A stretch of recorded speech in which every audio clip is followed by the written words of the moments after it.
I thought to myself, man, just put this back in your memory bank, but you could do a lot better job and actually give people satisfaction to feel good about what they're doing and not make them feel like less than.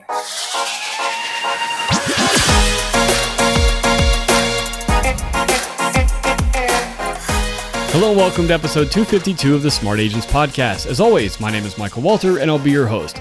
On today's episode, I'm joined by Austin-based broker and investor Mike Cossette, co-owner of RE/MAX Gateway and 20-year real estate vet. Mike's journey into real estate didn't begin with a mentor or big team. It started with a frustrating experience trying to buy his first home. That experience pushed him to get licensed, launch his own brokerage, and eventually build an 18-property portfolio. Throughout our conversation, Mike shares how he turned personal experience into a thriving business, why every agent should consider investing in real estate, and how he uses short-form video and media marketing to build trust and generate leads without burning out.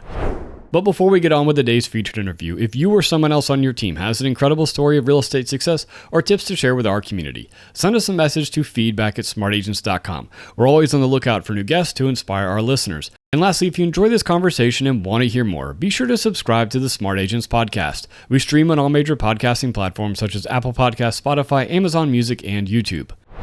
All right, let's get on with our conversation with Mike Cossette. Whether you're thinking of investing in your first property or looking to scale your real estate brand, Mike's story is full of valuable insight. All right, well, really the way I like to start everything out is if you could just introduce yourself to us a little bit. Tell us who you are and where you are joining us from. Whenever you're ready. I'm Mike Cossette.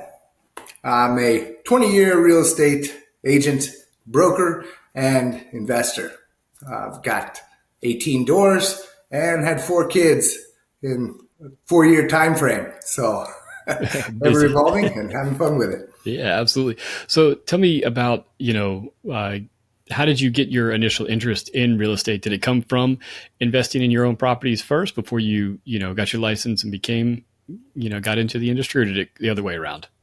Well, it both kind of simultaneously happened. Rewind back in college. And I was in school in Texas. I'm from Austin, Texas. Been here for the last 20 years. And my folks were living out of state, and we needed a home base in Texas. So somehow I kind of persuaded my family that this would be a good idea, a good investment. And at the same time, I had a fraternity that I was joining that we really didn't have a fraternity house. So I knew I could rent rooms out to them, and found a perfect property, house hacked the heck out of it. I had 4 bedrooms. I even rented out the attic, so I had 4 roommates, including my own. And we facilitated fraternity events, that type of thing. And so that was kind of on the investment side. I got to see how the relationships worked, income, paying bills and mortgages, and all of those things. While I was searching for the property, I noticed I was 23 years old, so none of the agents really were doing too much work. They all seemed kind of very dismissive, like, who is this guy? What am I doing here? Late to appointments and not very responsive. And I felt, like I was less than at that time. And I knew that they were going to be getting paid a lot of money and that they weren't really doing much. And I thought to myself, man, just put this back in your memory bank, but you could do a lot better job and actually give people satisfaction to feel good about what they're doing and not make them feel like less than. And then so, I had that in the back of my mind. We were going through school, renting out the house, operating it, and then came graduation, and I had to remodel the entire house. So trying to figure out how to do that, going to the bank and asking them, hey, can we borrow some money for this?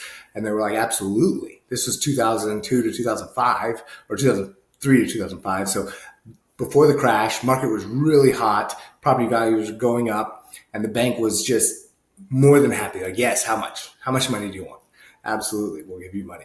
And that blew my mind because we had destroyed the house, literally destroyed the house. Right. And so, putting the pieces together of, other people paid for this thing. I'm remodeling it. The bank wants to give me money. It's like my own piggy bank. Selling it and making 6 figures as a 23-year-old was huge, paid off my college education.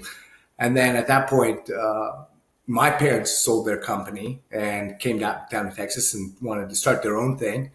And, in the back of my mind, I'm thinking, well, I feel like it's not too hard to be a real estate sales agent right now. The ones that I used were horrible and they made a lot of money. So we could be our own bosses. And so that's how then we bought into a REMAX franchise. And 20 years later, all the ups and downs, here we are. Awesome. So talk to me about, starting that REMAX franchise and, marketing yourself and getting a foothold in the market. How did you go about doing that? So from the advertising perspective, it was actually not very difficult. So we did a little bit of print advertising, local magazine publication. We got the back cover of that. We had some regular signage. REMAX let us use their hot air balloon for our opening party. And we were in a fairly small kind of community in Southwest Austin that has grown massively since then. But the publication that we had was going out to, I think, 7,500 people. And had a hard corner visibility. So we were getting a lot of walk-ins, a lot of people off just that one piece of advertising. This was really before the social media thing kind of took off. And the integrated MLSs were still kind of really clunky. So people would actually walk in and we'd have lots of papers and printouts and, maps and stuff like that. So, people would have to really face to face. And so that was at the very beginning. And it seemed like, wow, this is like going to be a breeze, right? Until everything collapsed in 2007, 8, and 9, where, really got to understand the difficulties of selling and marketing, communicating, conversations, how to generate leads, short sales, REOs, fax machines, hundreds of pages in fax machines. Crazy. Right. So tell me, with your experience that you had with the agents, working with, when you were buying your property yourself, what did you do differently? What were the things that you knew that I want to do different than the experience that I got? So the biggest thing was to really understand the client and the person, and not just the superficial, what they want to do in real estate. Understand the underlying problem behind them and really, care about them. Care about the pieces in their life, because oftentimes we'll talk to clients and agents will talk to clients and, try to say, okay, what kind of house do you want? Bedrooms, bathrooms, all of these things. And buying or selling a house is often a symptom of a bigger problem that needs to be solved: a growing family, a divorce, a marriage, all of those things that they're really trying to solve. Kids' graduation. So that real estate side is the result, but not understanding the root of it doesn't give you the ability to cater to that bigger problem. And I felt like I was being dismissed, and people were just showing up and opening doors, not asking me questions, not understanding what the use case of the house was going to be, even not understanding anything about me, just judging me as a cover, as like some 23-year-old college kid who, had money somehow that was going to be potentially buying this house or not, but didn't care about, what I wanted to do with the house or give me suggestions or offer solutions. I felt like that was something that I always really wanted to kind of make sure that I made people feel special, and that I cared about their kids' graduation and their grandma's hospice situation and all of those kind of root problems, to carry the relationship on for multiple deals and not just a one-to-one transaction and see you later. Right. Well, and I think, and especially in your case, as that college student, eventually, this home is going to be sold. So what is that investment into? What can we, is this going to appreciate, and what can we make you on the on the other side of this, and set you up to where you're able to, have a property, sell it, and you're already on your way after graduation. Absolutely. Absolutely. I felt like agent didn't actually believe that I was going to buy. I felt like they had to run an errand, not Yeah. that they were trying to make a sale. Yeah, definitely. So, and like you said, you first got, you first started the franchise and things were humming along, but obviously housing market just tanked. What was that experience like going from, market's crazy, banks are writing these loans to now we really got to put the selling, like we've got to put the hard hat on and really sell these places and kind of learn everything kind of new again. The experience was revolutionary. I mean, it was rocked my entire foundation of what I had experienced in the previous 2 or 3 years of real estate. Buy it and it just makes money. Loan officers would call me and say, "Hey, I can approve anyone for anything. All you got to do is tell them." And I just assumed the government says, okay, the loans are being approved. This is how things work. Like, why isn't everyone doing this?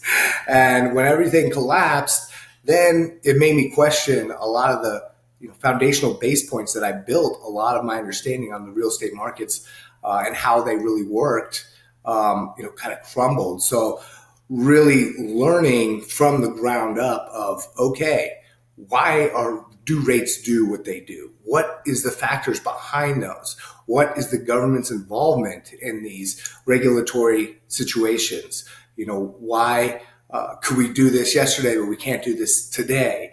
What's changing? And the fundamentals behind the market dynamics is something that I never really cared about before. I didn't really get into it. I was just like, this is what it is. All I got to do is just show houses, make money, and pay taxes. So really having to learn that, and then also figuring out, okay, the market's collapsing. Banks are taking over properties. How can we pivot into that? And it's just like many, many agents did that made it through that period of time, getting into the real estate owned assets and understanding those factors and being able to market and sell your certified distressed property expert designation. Right. Those kinds of things really were pivotal in us making it through, keeping our heads down, and coming out the other side. Yeah. When so for your own investing and your own journey on that side of things, had you started investing in other properties before the market crash, or did that happen kind of after? Actually happened during. So those 2 or 3 years, 2009, 10, and 11, I bought 2 properties. And those were like the only properties I was selling.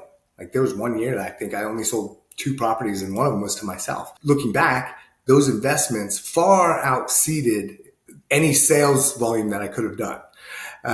So I think watching the markets change, I had a lot of lenders I was communicating with. I was also going through my own personal issues I had a divorce, living out in the suburbs. I had bought a foreclosure at the very beginning of the crash and turned into an REO. And, it took a while, but we bought that house, very, very great price, and lived there for a couple of years, still in the crash, getting a divorce, coming, into early 2011, knew I had to get into the city. So, being able to move downtown into a central location, picking up another distressed property at that point, and then my house, the one that I had my ex-wife, it wouldn't sell. We had it on the market, it would not sell for months and months. So we rented it out, and the mortgage laws were concurrently being rewritten. And so we were able to kind of do some unique financing stuff with our own company and keep that property, as well as purchase this new downtown residence. So within that window, those 2 assets, I still, the first one, we just rolled that into a 12-unit apartment complex.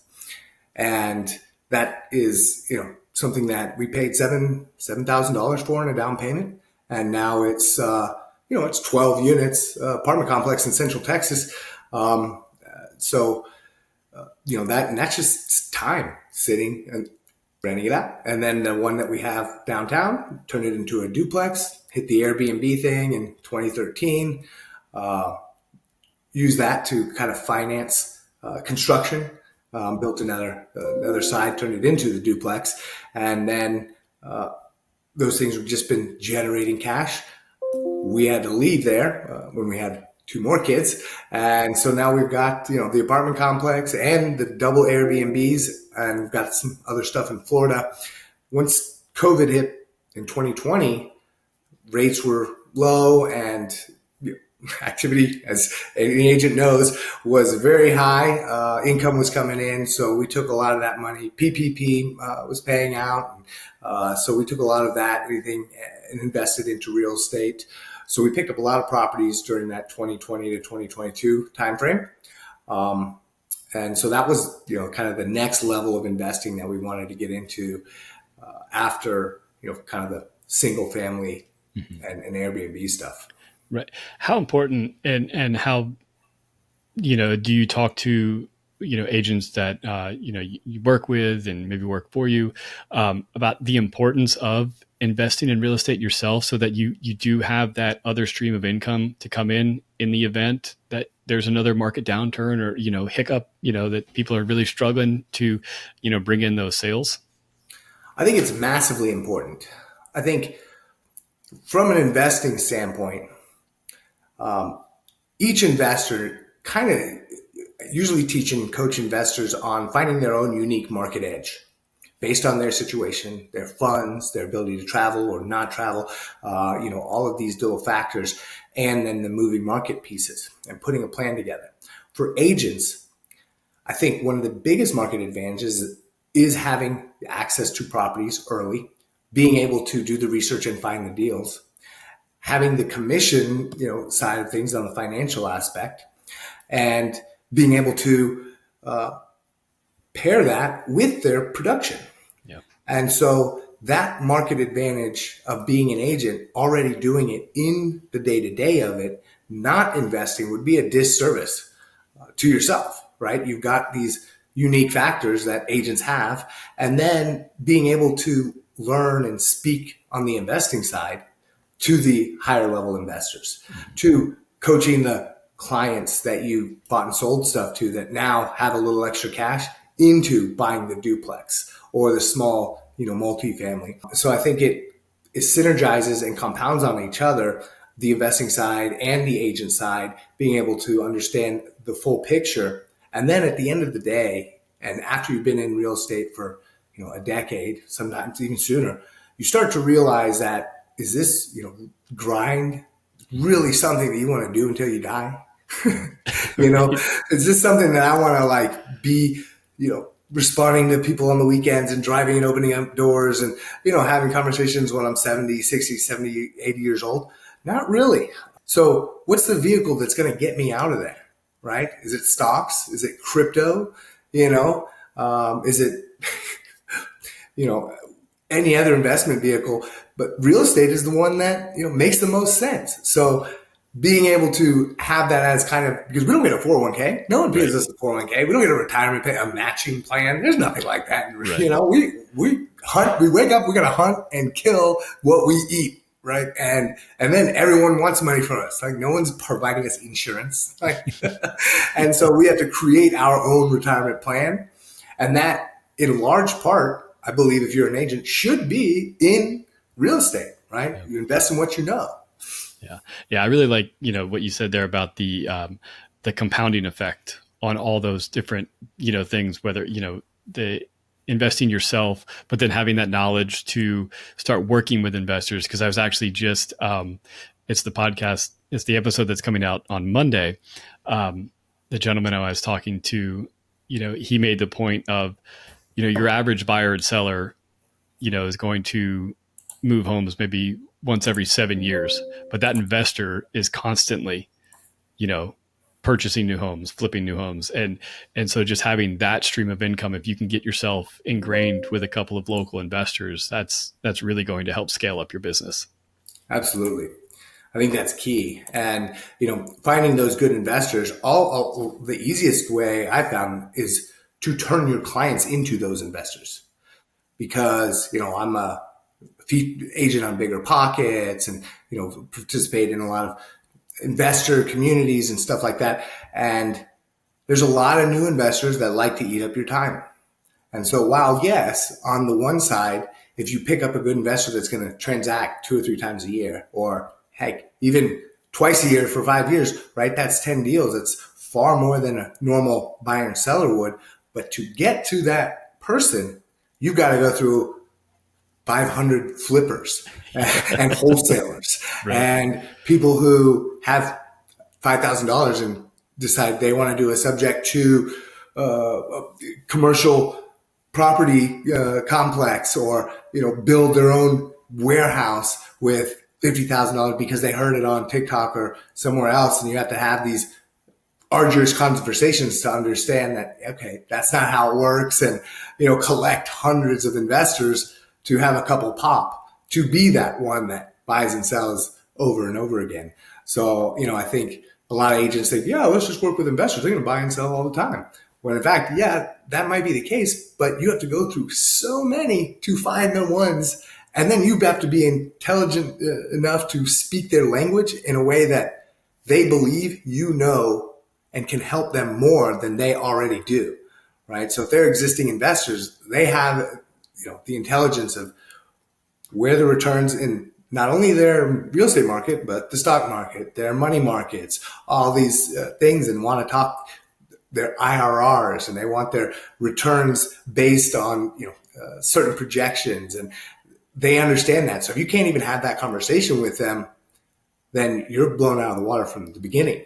So you got to get to that point first. Yeah. Well, I like what you said there about turning your clients into investors. So how do you start like those conversations when you are working with a new home buyer or somebody like that? How do you start kind of leading that conversation into the, hey, these are the things with this particular property that can set you up for investing in the future if that's something you want to do?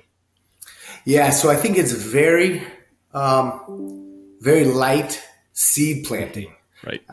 From the beginning, because I've learned that when people are buying a house to live in, it's unless they have an investment background or their parents were investors or they bring up the topic, they're thinking on a different level of emotion and furniture placement and decor, schools, lifestyle. So by helping them do that and mentioning, oh, this would be a great future Airbnb, or this would be a great long-term rental, just on a light level, is where I would advise and where I kind of do the initial mentioning and seed planting, and then 2, 3, 4 years down the road, and a lot depends on their age and financial situation as well. But for the new home buyer, they're thinking on that level and trying to get into, hey, I want to talk to you about investing is a big disconnect, and it's almost a turnoff. And so after the 3, 4 years of making sure I'm staying in touch with them, making sure they're following my content and seeing the investing that I'm doing, sharing the investing that I'm doing on platforms like this and social media and advising, then that seed sometimes begins to grow. And sometimes it doesn't. Sometimes they're stock people, and that's fine for them. But if eventually, when they get into their mid 30s, early 40s, they start accumulating wealth, and the big information overload is, where do I put this extra money, right? Especially when we just came out of massive 9% inflation, there's a giant hole in the bucket, right? And a lot of unsurety. So if you can be there and be like, hey, I can help you. I've done this. I have these properties, and property that you live in, you could use this to borrow against, have income come from it, and walk them through that path. And they've already trusted with you. They already understand how you work. They believe in you, and they've been following you for years. So it's kind of a natural transition to where if they are, kicking tires on investing in real estate, it's going to be through conversations with you because you've been there. So I feel like it's kind of a natural thing, but at the same time, you have to stay in contact with these people. It's not just going to be like, hey, I want to invest in real estate. Let me call Mike. No, you're slowly pegging away at them. Yeah. And I like, following up with them with that, that content of the investing that you're doing and the involvement in the local properties that you have, not, everything that you're putting out there, whether it's a newsletter of, social media posts, isn't, these homes that you are helping buy and sell for your clients, but it's your involvement in the community. So they can, you're building up that authority as well. Absolutely. And I like going in with people if they're interested and they need, or putting deals together with, JV deals or partnership deals, that, and putting my own skin in the game. I find that is often a huge bridge to cross if you're willing to put your money where your mouth is, even if it's just a little bit. Yeah. Tell me, so kind of moving away from the investing side, but back over to, the brokerage itself, how have things kind of evolved over the years with the different market, ups and downs and changes? How's the marketing of that franchise going, and how's it grown in general? Well, so like I said, back in the 5, 6, and 7s, we were around 10 to 12 agents, and we like to keep our brokerage fairly small because once you get over, kind of in the double digits of agents, then you start having to bring on staff and retention and training and back end bookkeeping and all of that stuff. And so that was our level of comfortability, kind of maxing out at the, kind of 10 agent level with me and my dad, kind of being the brokers. And so total of 12 agents. And then once we got into the recession, then we kind of scaled that back. Some agents got out of the business completely. And I think we hummed along around 6 to 8 agents. And that's kind of where we kept it. Kind of the agent minimum. We're producers. I like being in the business, and I'm not a very good, handholder or teacher when it comes to the patient side of a new agent. So I think we like to have the experience level come in and let them run their own ship. And then kind of when they need us, they get a hold of us. That kind of the most effective model for us. It helps us be able to invest in our own properties, asset management, and produce, as well as not have to have somebody telling us the rules of engagement. That was the biggest thing. Right. When and I think it's awesome to know what your like threshold is, and not, always be pushing to grow. Like, where your kind of sweet spot is, to where you can do those other things, to where, operating the brokerage isn't taking up so much of your time. You're not fielding phone calls from 30 different agents with, all these different problems. Absolutely. I think that was, and to be honest, we just signed our franchise renewal agreement for another 5 years. My dad is kind of on the retirement phase. He lives an hour away, and, so I'm running the day to day, and the thoughts crossed my mind of, okay, been doing this for 20 years now. Don't really have a business that we could sell because we are the business for ourselves, right? Is the time, this last little stretch, to bring on agents and bring on more employees and kind of get it to a point where it's self-operating, to where it can scale and, potentially sell that as, a business to an investor who wants to buy a profitable real estate franchise. So, that's on the tip of my spear as I think through these things. So I'm not ruling it out completely. But for the last 20 years, it's been way more efficient to run this way. So yeah, absolutely. Yeah. And how have you, with doing everything yourself like that, and keeping it kind of a smaller group, how have you marketed the business as, market trends and marketing trends have changed over time? Right. So, like I said, we had the print advertising that was big, and we had a lot of walk-ins. Those kind of went away. We moved our office into one of the commercial properties that we own, and kind of trimmed back a lot on the print advertising from the franchise level. Now, Remax in general, they are a massive marketing engine, so they do some high-level global and national stuff that does bring in and attract leads, right? So that is, one of the many little funnels. I've personally changed my advertising and marketing strategy into more of getting into more of the media side.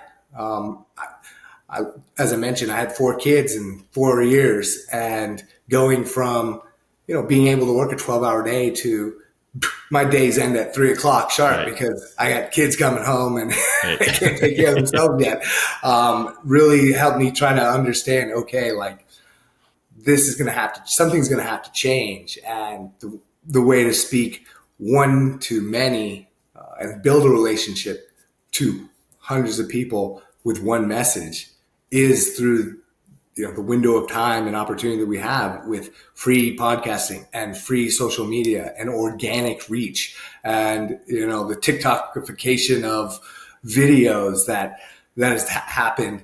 I don't think that's going to be around for very long. I think eventually it's going to be back to, you got to pay to play. So trying to lean more into that, virtual assistants, virtual marketing, doing as much as I can on the outreach side with as little amount of time and energy spent on the back end. A little bit, buying time for money, right? So Right. paying a little bit more money for somebody else to do stuff, the who, not the how kind of thing. Right. So that's what I've been definitely moved into when it comes to that. So Yeah. Well, and I definitely know, having the young kids, I know it's like, when you first have them, you think, oh, okay, we just got to get past these certain phases in life. But as they get older, you realize, oh, all the after school activities, it becomes more and more, and your time actually ends up like shrinking as they get older. It's pretty crazy.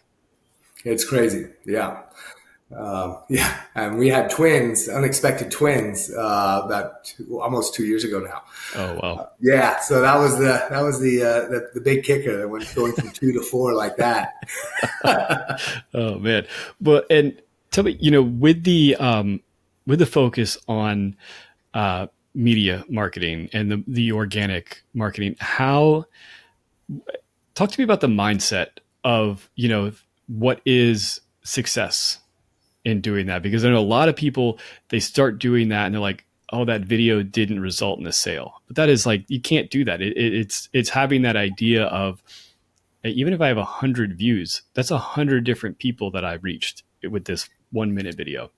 Yes, that is the best way to, if you're going to look at it and analyze the data and the analytics and really internalize stuff, thinking of it just like you said, 100 views is 100 people that saw me and heard me. I think one of the big things that I learned, and I hired a big media company at first to kind of do that. And then I figured out their business model, and then I was kind of getting screwed. Then I went into having my own personal assistant, just social media gal. She's been great. But to understand that just like anything else, this is a long game, right? When I get a call and somebody mentions, I had a guy call me and say, "Hey, I saw your video on DSCR loans, and I'm actually buying a house in Houston and using a Zillow agent, but I want you to help me with this." And he's an old friend, and knew I was in real estate, but just didn't put the two together until he saw that video, right? And so, those little moments, that moment carried me 4 months, 5 months, right? Having outside people that that know you just reach out and ask you a question, and you just happen to have done a video about that. And it may not even be a direct connection that they realize they saw that video, but hey, I did a video about that 2 days ago. And they're calling me to ask me a question about that. Like, those are the satisfaction moments that you really have to hold on to and say, hey, that is movement, right? Because a lot of people pitch or assume like, hey, I'm going to get blown up in the DMs and I'm going to have this offer of value and people are going to comment, marketing plan or comment buyer's guide, and I'm going to have 30 new contact informations because I, did a great video. That doesn't really happen in reality, right? That happens after years and years of consistent posting. So I think that understanding that, hey, I'm most likely not going to get very many tangible results for 180 days or a year or longer, right? But in the long term, calling 1,000 people in a day is mind blowing. Like calling 100 people in a day is just, is not easy, right? And putting out a post and getting 100 views, that's not too hard. So that's where, you kind of have to put things in perspective. So I think, obviously the calls might be a little bit more engaging and important, but 10,000 views versus 3 hours of calls. Right. Well, and by having that content, if somebody happened to see, one of your signs out there and they remember your name and they go to, okay, I'm home, I have a chance, I can hop online real quick, and they Google your name and up pops your Instagram feed. And not only did they see your sign out there, but they see all this valuable information that you've been sharing. Like that helps reinforce that, oh, this is the guy I need to call. Absolutely. I think, and that was that's what a lot of agents do. And that was really when I decided to go into social media and start doing a little bit more of that was, hey, I really need to just at least be present because everybody's Googling everyone and everyone's looking for where are you at, right? What are you talking about? Oh, this agent here. Let me Google you, see your reviews. Let me see your whatever social media page, LinkedIn, whatever you have out there. And if you're not present in all those places, you might be passed over by the agent who is. He might be less talented and less experienced, but he's speaking the message that person is hitting them at the right time, right person, right message. And if you're not putting out any messages to any people, you're not getting that. Yeah, definitely. Well, before we wrap up, tell me, what are you, like you said, you just re-signed the 5-year franchise agreement, and there's the thoughts of maybe expanding, but what are some of the other goals, whether that's within the investing side or the franchise side? So internally, I think from the investing side, and that's the side that I like to live in as much more as possible. Then is I want to be able to pick up more multifamily properties from the mom and pops, the creative financing deals. I think there's opportunity in our market in Central Texas where those are really going to kind of explode as we overproduce a lot of inventory and things are, people are still moving here. So I want to figure out and invest more in that and pick up more units. And from the franchise side, I think supporting our agents, getting them over the humps that are currently in our market, keeping them and helping provide value for them and success for them. I still don't think that, I want to grow the agency necessarily, especially at this point in the marketplace.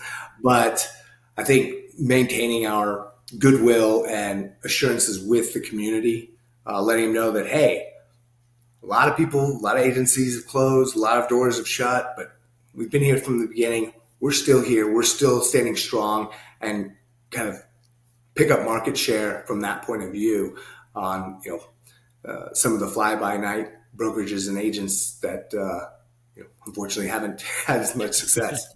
Right. Absolutely. And then finally, for anybody that's listening to this, an agent out there that wants to learn how to get into investing themselves, where can they connect with you to, see some of your content and, kind of learn a little bit about that? Absolutely. So you can find me on any social media platform, TikToks and Face Spaces. All of it is at Ask Mike Coss, C-O-S-S, Ask Mike Coss. You can type that in and I'll pop up on just about every single one of them with that name. And that's the best way to get my content and see the links and all the guest appearances of podcasts and stuff like that. So that's the best way to reach me. And then, all my information is right there. So there, text, email, call, I pick up my phone. Awesome. I really do appreciate you taking the time to speak with us today. Yeah, I love your podcast and love what you guys are doing for the industry and appreciate you guys inviting me. I want to thank Mike for joining us today and sharing how a single frustrating moment turned into a real estate career spanning 2 decades and multiple income streams. If you'd like to connect with Mike or check out some of the content he's putting out, I've included links to his social media channels in the episode description. So once again, if you think you or someone else on your team has an incredible story or tips to share with our community, send us a message to feedback@smartagents.com. Well, that wraps things up for this episode, but remember, follow the show wherever you listen to podcasts and make sure to subscribe to the Smart Agents YouTube channel. Again, I'm Michael Walter, and we'll see you on the next episode.